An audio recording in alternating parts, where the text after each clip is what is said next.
Welcome back to Live at 7 Wednesday. This evening we're taking a closer look at homosexual activism and the evolution of the homosexual community in Jamaica. There have been several articles and research documents written about the struggles of Jamaican homosexuals, but oftentimes those headlines screaming about Jamaica's homophobia are usually written by foreigners.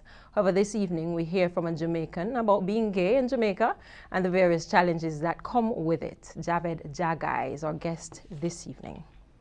Javed, thank you so much for joining us. Certainly. It has to be, though, a difficult decision when you decide as an activist, whether a researcher or whether you promote homosexual rights, to come forward and say, look, I'm not only defending the rights of others, but my rights as well.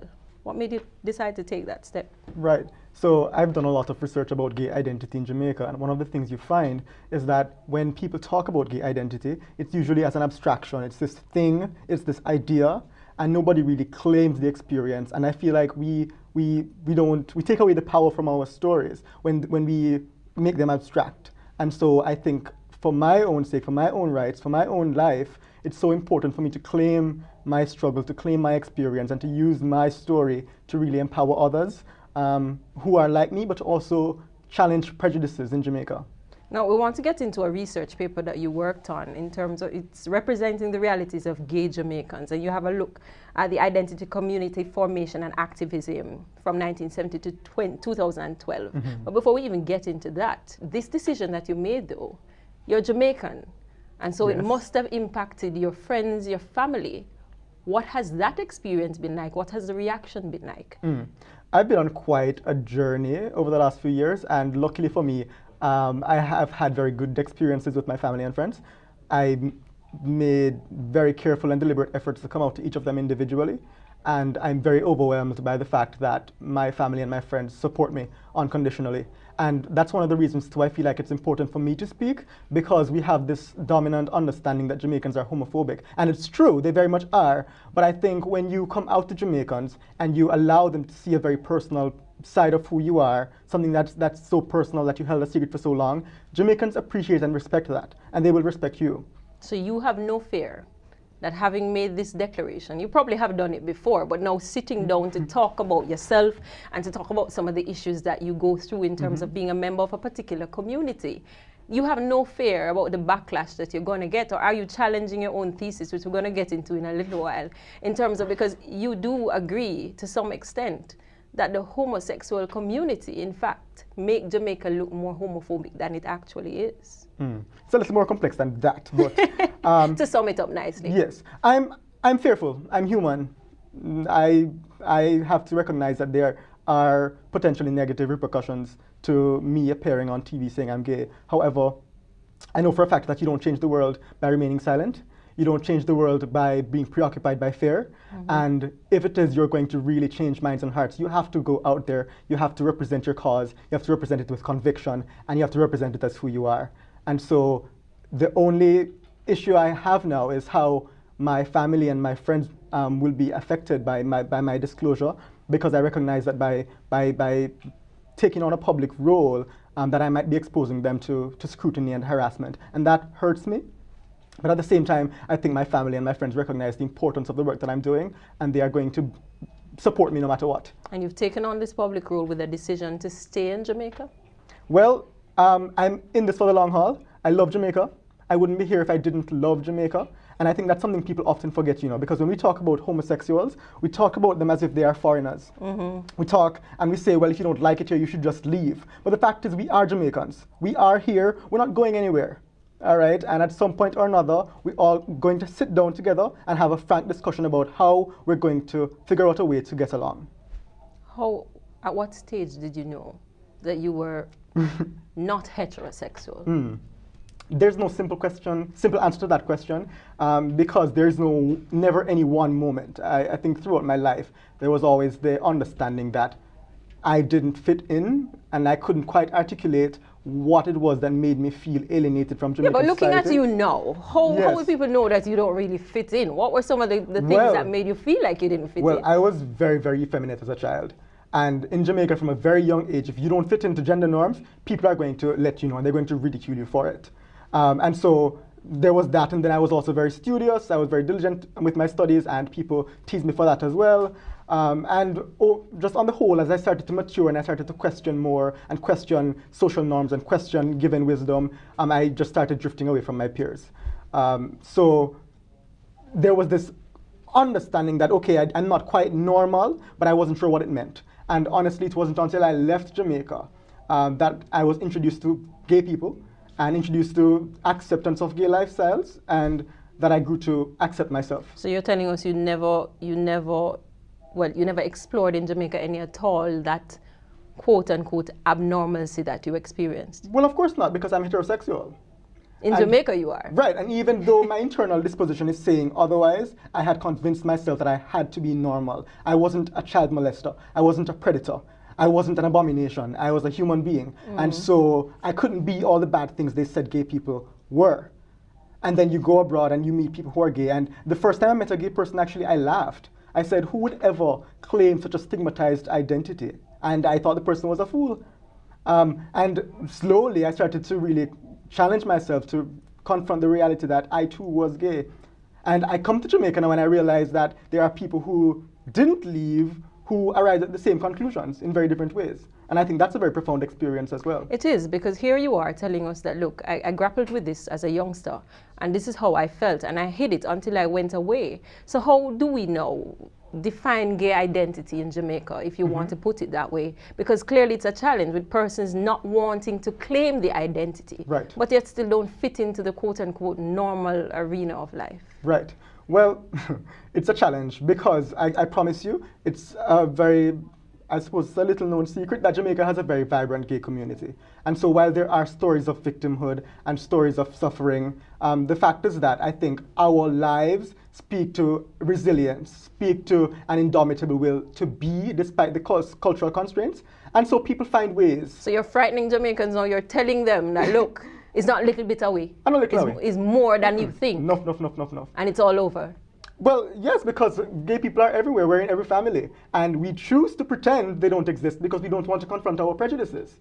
But the fact is that I'm not the caricatures that Clovis paints in his cartoons in The Observer. I'm not the disease vector that Shirley Richards and Wayne West make me out to be. I'm not the child molester that Betty and Blaine says I could be. You know, I'm a very successful Jamaican who has struggled against lots of odds. My mother's a dressmaker, my father's a security guard, and me work hard in school, and I think I very much have, you know, that quintessential Jamaican story of success that people refuse to see because they're so blinded by concerns about who I love. So here's an interesting point, because you're not from the quote-unquote upper class community that easily gets a little more acceptance than those who have to struggle to meet the odds. Right. You're from a regular family, and they've accepted you the way that you are.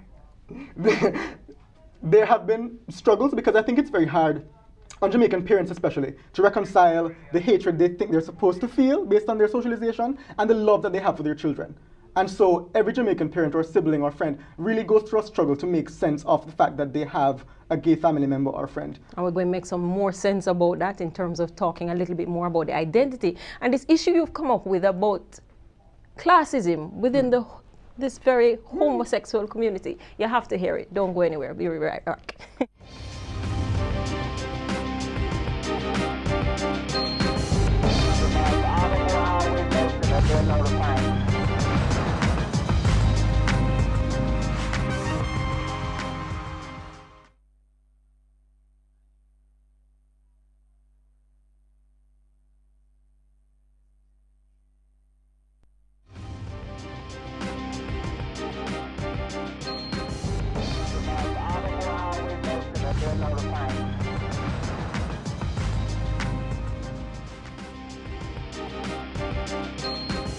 No, I don't think so. We're a little bit more tolerant than they think that we are. If you go into a lot of the inner city communities, you'll find persons who are lesbians and gays, and the community tolerates them. Sometimes they even go as far as to protect them. We not grow as no man to man and woman to woman. We grow as woman to man, man to woman. That's a free culture. So we don't really respond with them one thing can say.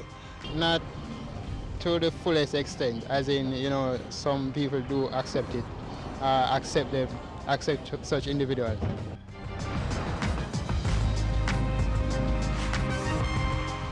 Persons on the streets there answering, is Jamaica as homophobic as is portrayed abroad?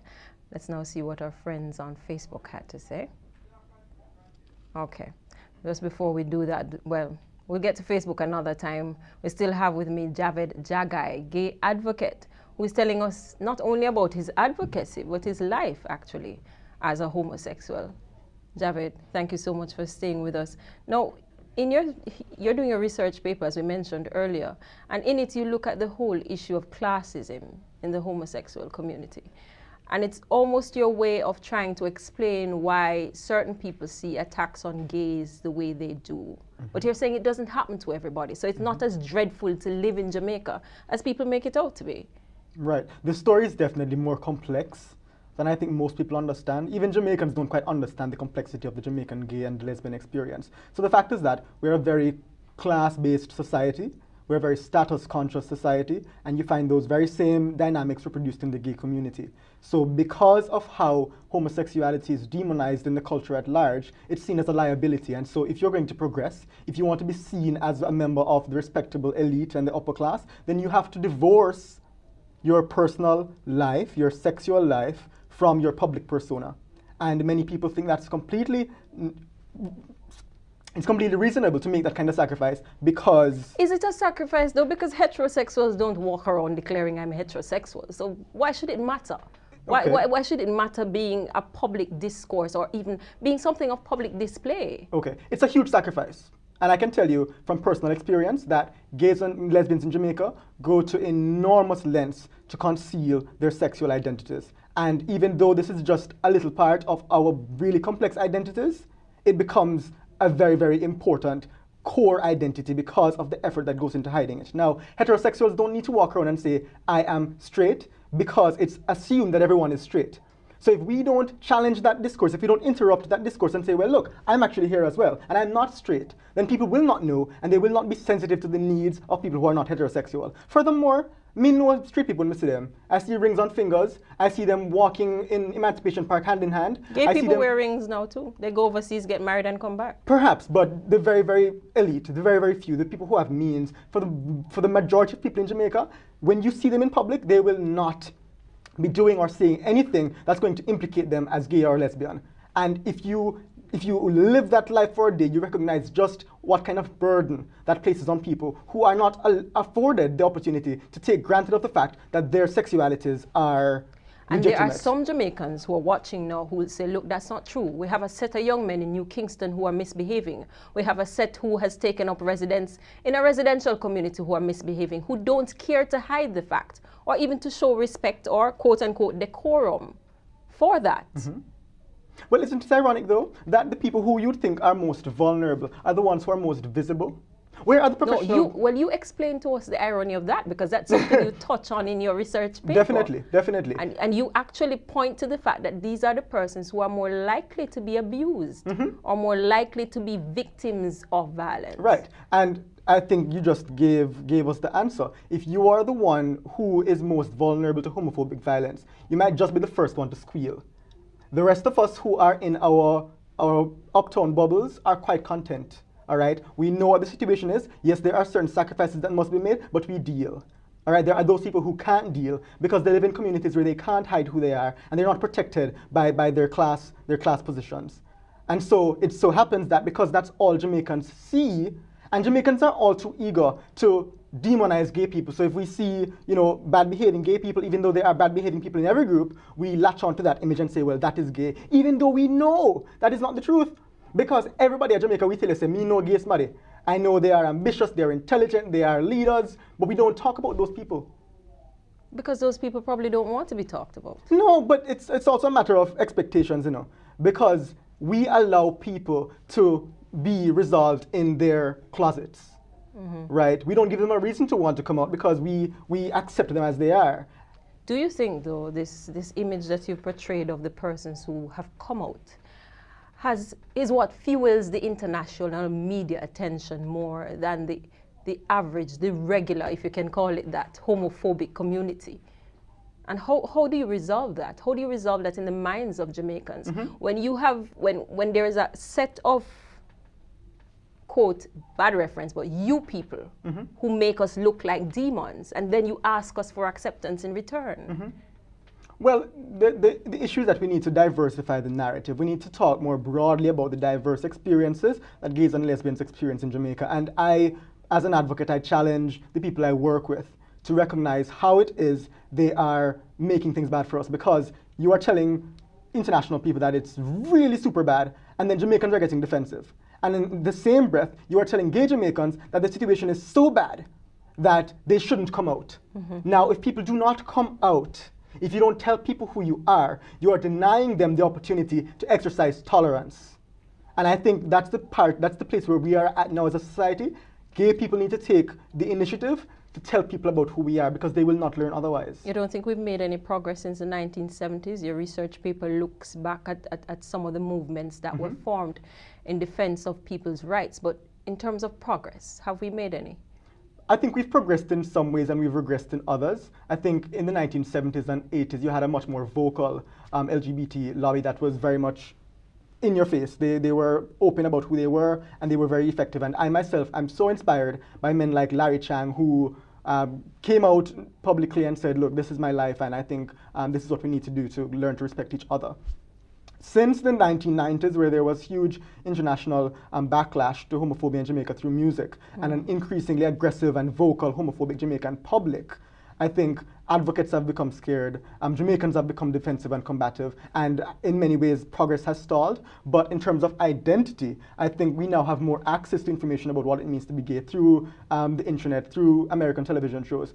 And so the upcoming generation of Jamaicans have a better understanding of the complexity of gay identity and the legitimacy of gay identity than I think others similarly positioned in the 1970s would have.